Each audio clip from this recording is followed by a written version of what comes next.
बोले श्यावर रामचंद्र भगवान की जय। महर्षि वाल्मीकि भगवान की जय। श्री हनुमान जी महाराज की जय। श्रीमद् वाल्मीकि रामायण के अयोध्या कांड के 19वें सर्ग में आज हम प्रवेश करेंगे और जिसमें वर्णन है श्री राम की कैकेयी के साथ बातचीत और वन में जाना स्वीकार करके उनकी अर्थात उनका माता कौशल्या के पास आज्ञा लेने के लिए जाना। श्री राम की कैकेयी के साथ बातचीत और वन में जाना स्वीकार करके उनका माता कौशल्या के पास आज्ञा लेने के लिए जाना। वह अप्रिय तथा मृत्यु के समान कष्टदायक वचन सुनकर भी शत्रुसूदन श्री राम व्यथित नहीं हुए। उन्होंने कैकेयी से इस प्रकार कहा, हे मां, एवमस्तु गमिष्यामि।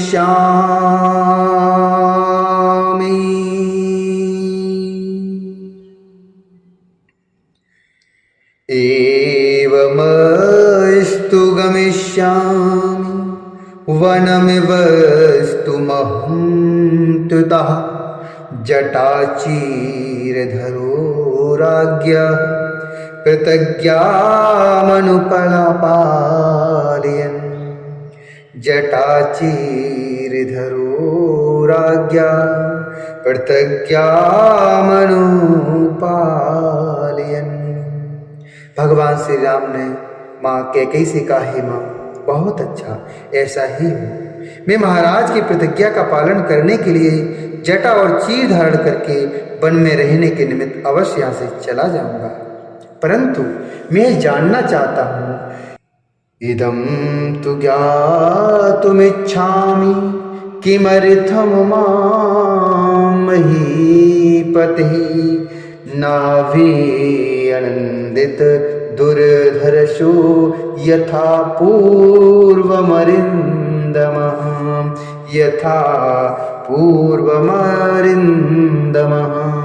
परंतु माँ, मैं यह जानना चाहता हूँ कि आज दुर्जय तथा शत्रुओं का दमन करने वाले महाराज मुझसे पहले की तरह प्रसन्नतापूर्वक बोलते क्यों नहीं है? हे देवी, मैं तुम्हारे सामने ऐसी बात पूछ रहा हूँ, इसलिए तुम्हें क्रोध नहीं करना चाहिए। निश्चय चीर और जटा धारण करके मैं वन को चला जाऊंगा, तुम प्रसन्न रहो। राजा मेरे हितैषी, गुरु, पिता और कृतज्ञ हैं। इनकी आज्ञा होने पर मैं इनका कौन सा ऐसा प्रिय कार्य है जिसे निशंक होकर न कर सकूं? किंतु मेरे मन को एक ही हार्दिक दुख अधिक जला रहा है कि स्वयं महाराज ने मुझसे भरत के अभिषेक की बात नहीं कही। स्वयं महाराज ने मुझसे भरत के अभिषेक की बात नहीं कही। मैं केवल तुम्हारे कहने से भी अपने भाई भरत के लिए इस राज्य को, सीता को, प्यारे प्राणों को तथा सारी संपत्ति को भी प्रसन्नतापूर्वक स्वयं ही दे सकता हूँ। इस राज्य को, सीता को, प्यारे प्राणों को तथा सारी संपत्ति को भी प्रसन्नतापूर्वक स्वयं ही दे सकता हूँ। फिर यदि स्वयं महाराज मेरे पिताजी आज्ञा दें और वह भी तुम्हारा प्रिय कार्य करने के लिए, तो मैं प्रतिज्ञा का पालन करते हुए उस कार्य को क्यों नहीं करूँगा? हे माँ, तुम मेरी ओर से विश्वास दिलाकर इन लज्जाशील महाराज को आश्वासन दो। ये पृथ्वीनाथ पृथ्वी की ओर दृष्टि किए धीरे धीरे आंसू क्यों बहा रहे हैं? आज ही महाराज की आज्ञा से दूत शीघ्रगामी घोड़ों पर सवार होकर भरत को मामा के यहाँ से बुलाने के लिए चले जाएं। मैं अभी पिता की बात पर कोई विचार न करके 14 वर्षों तक वन में रहने के लिए तुरंत दंडकारण्य को चला ही जाता हूँ। श्री राम की वह बात सुनकर कैकेयी बहुत प्रसन्न हुई। उसे विश्वास हो गया कि ये वन को चले जाएंगे, अतः श्री राम को जल्दी जाने की प्रेरणा देती हुई वह बोली, तुम ठीक कहते हो। एवं भवतु यास्यन्ति दूतः शीघ्र जवैरहे भरतमिमातो लकुलादिः आवर्त्युतं नरः वर्त्युतं नरः तुम ठीक कहते हो, ऐसा ही होना चाहिए। भरत को मामा के यहाँ से बुला लाने के लिए दूत लोग शीघ्रगामी घोड़ों पर सवार होकर अवश्य जाएंगे। परंतु राम, तुम वन में जाने के लिए स्वयं ही उत्सुक जान पड़ते हो, अतः तुम्हारा विलंब करना मैं ठीक नहीं समझती। तुम वन में जाने के लिए स्वयं ही उत्सुक जान पड़ते हो, अतः तुम्हारा विलंब करना मैं ठीक नहीं समझती। जितना शीघ्र संभव हो तुम्हें यहाँ से वन को चल देना चाहिए। हे नरश्रेष्ठ, राजा लज्जित होने के कारण जो स्वयं तुमसे नहीं कहते हैं, यह कोई विचारणीय बात नहीं है, अतः इसका दुख तुम अपने मन से निकाल दो। हे श्री राम, तुम जब तक अत्यंत उतावली के साथ इस नगर से वन को नहीं चले जाते, तब तक तुम्हारे पिता स्नान अथवा भोजन नहीं करेंगे। कैकेयी की यह बात सुनकर शोक में डूबे हुए राजा दशरथ लंबी सांस खींचकर बोले, धिक्कार है, हाय धिक्कार है, बड़ा कष्ट हुआ। इतना कहकर वे मूर्छित होकर वो स्वर्ण भूषित पलंग पर गिर पड़े।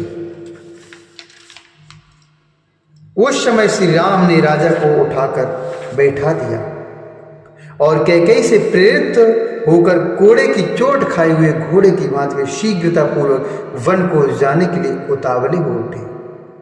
अनार्या कैकेयी के उस अप्रिय एवं दारुण वचन को सुनकर भी श्री राम के मन में व्यथा नहीं हुई। वे कैकेयी से इस प्रकार बोले, हे देवी, नाहमर्थ परो देवी, नाहमर्थ परो देवी, लोकमावस्तु मुत्सहे, विद्धि मां ऋषिभिस्तुल्यं विमलं धर्ममास्थितं, विद्धि मां ऋषिभिस्तुल्यं विमलं धर्ममास्थितं, विद्धि मां ऋषिभिस्तुल्यं विमलं धर्ममास्थितं। हे देवी, मैं धन का उपासक होकर संसार में नहीं रहना चाहता। तुम विश्वास रखो, मैंने भी ऋषियों की ही भांति निर्मल धर्म का आश्रय लेके रखा है। पूज पिताजी का जो भी प्रिय कार्य मैं कर सकता हूँ, उसे प्राण देकर भी करूँगा। तुम उसे सर्वथा मेरे द्वारा हुआ ही समझो। पिता की सेवा अथवा उनकी आज्ञा का पालन करना जैसा महत्वपूर्ण धर्म है, उससे बढ़कर संसार में दूसरा कोई धर्माचरण नहीं है। यद्यपि पूज्य पिताजी ने स्वयं मुझसे नहीं कहा है, तथापि मैं तुम्हारे ही कहने से 14 वर्षों तक इस भूतल पर निर्जन वन में निवास करूंगा। हे कैकेयी, तुम्हारा मुझ पर पूरा अधिकार है। मैं तुम्हारी प्रत्येक आज्ञा का पालन कर सकता हूँ। फिर भी तुमने स्वयं मुझसे न कहकर इस कार्य के लिए महाराज से कहा, इनको कष्ट दिया। इससे जान पड़ता है कि तुम मुझ में कोई गुण नहीं देखती हो। अच्छा, अब मैं माता कौशल्या से आज्ञा ले लूँ और सीता को भी समझा बुझा लूँ। इसके बाद आज ही विशाल दंडक वन की यात्रा करूँगा। तुम ऐसा प्रयत्न करो ना, जिससे भरत इस राज का पालन और पिताजी की सेवा करते रहें, क्योंकि यही सनातन धर्म है। श्री राम का यह वचन सुनकर पिता को बहुत दुख हुआ। वे शोक के आवेग से कुछ बोल ना सके, केवल फूट फूट कर रोने लगे। महातेजस्वी श्री राम उस समय चेत पड़े हुए पिता महाराज दशरथ तथा अनार्या कैकेयी के भी चरणों में प्रणाम करके उस भवन से निकले। पिता दशरथ और माता कैकेयी की परिक्रमा करके उस अंतःपुर से बाहर निकलकर श्री राम अपने सुहृदों से मिले। सुमित्रा का आनंद बढ़ाने वाले लक्ष्मण उस अन्याय को देखकर अत्यंत कुपित हो उठे थे, तथापि दोनों नेत्रों में आंसू भरकर वे चुपचाप श्री रामचंद्र जी के पीछे पीछे चले गए। श्री रामचंद्र जी के मन में अब वन जाने की आकांक्षा का उदय हो गया था, अतः अभिषेक के लिए एकत्र की हुई सामग्रियों की प्रदक्षिणा करते हुए वे धीरे धीरे आगे बढ़ गए। उनकी ओर उन्होंने दृष्टिपात नहीं किया। श्री राम अविनाशी कांति से युक्त थे, इसलिए उस समय राज्य का न मिलना उन लोक कमनीय श्री राम की महती शोभा में कोई अंतर न डाल सके। जैसे चंद्रमा का क्षीण होना उसकी सह शोभा का अपकर्ष नहीं कर पाता है। वे वन में जाने को उत्सुक थे और सारी पृथ्वी का राज्य छोड़ रहे थे, फिर भी उनके चित्त में सर्वलोकातीत जीवन मुक्त महात्मा की भांति कोई विकार नहीं देखा गया। श्री राम ने अपने ऊपर सुंदर छत्र लगाने की मनाही कर दी, डुलाए जाने वाले सुसज्जित चमर भी रोक दिए।